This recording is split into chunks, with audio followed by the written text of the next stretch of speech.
काबदेराम मारपेट धिंड केशींत अटकपूर्व जामीन न्हयकारिल्ले 3 जाणांतले शफीक शेख आनी फिरोज खान पुलिसांक शरण आयले।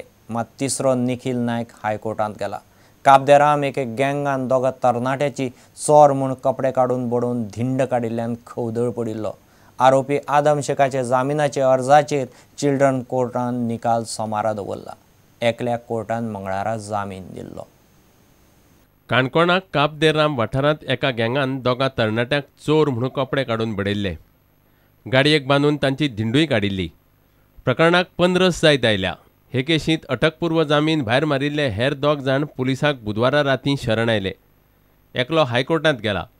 ताचे अटकपूर्व जामीन अर्जाचेर शुक्रारा सकाळीं सुनावणी जातली। भितर उडयल्लो आनीक एकलो आरोपी आदम शेखाचे जामीन अर्जाचेर बुधवारा सुनावणी जाल्या। ताचेर चिल्ड्रन्स कोर्ट सोमारा निकाल दितले। दुसरो आरोपी राजेश पागी मंगळारा जामिनार सुटिल्लो।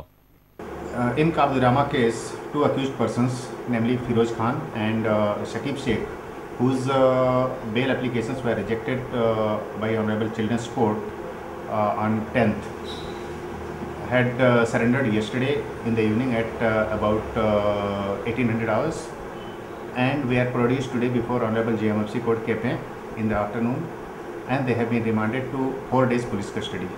हे प्रकरण जुविनायल जस्टिस बोर्डा मेरेनूय पावलां। प्रुडंटा खातीर दत्तराज नायक। गोंयचे मायनिंग बेगिनात बेगीन सुरू करूंक गोंय सरकारान प्रधानमंत्री नरेंद्र मोदी मुखार प्रकरण लावन धरचें म्हूण आयटकान मागलां। शेनवारा गोंयांत कांय प्रकल्पाचें उक्तावण करूंक प्रधानमंत्री मोदी गोंयांत येता। ते फाटभुंयेर आयटकाचो फुडारी क्रिस्टोफर फॉन्सेका मिडिया कडेन उलयलो। पयलीं केंद्रांत काँग्रेस आशिल्ली, तेन्ना सरकार तांकां बोट दाखयतालें। आतां केंद्रांत बीजेपी आसतनाय मायनिंगा खातीर जाय तशी हालचाल जायना म्हूण क्रिस्टोफरान प्रस्न काडलो।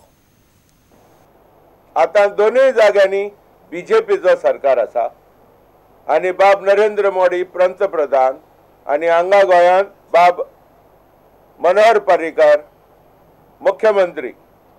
अशा वेळार कांयच अडकळ्यो नासतना, because at one time you could say की काँग्रेस वयर आहा आनी हांगा बीजेपी, आनी येवन वचून बीजेपी काँग्रेसीक बोट दाखयतले।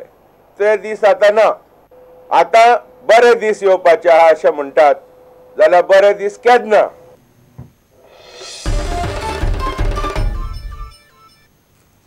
आतां घेऊ एक वेवसायीक विसव।